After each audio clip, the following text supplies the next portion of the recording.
పునరుద్ఘాటిస్తాడు పరమాత్మ.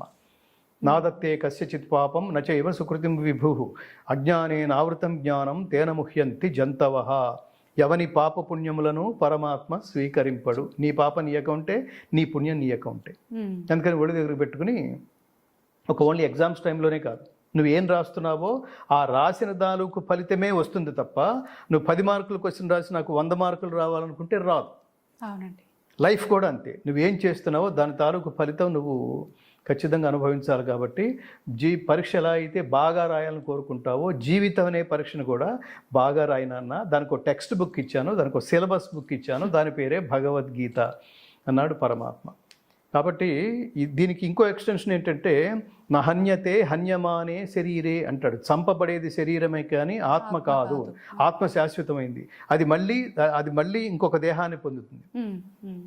జీవుడు ఒక శరీరం విడిచిపెట్టి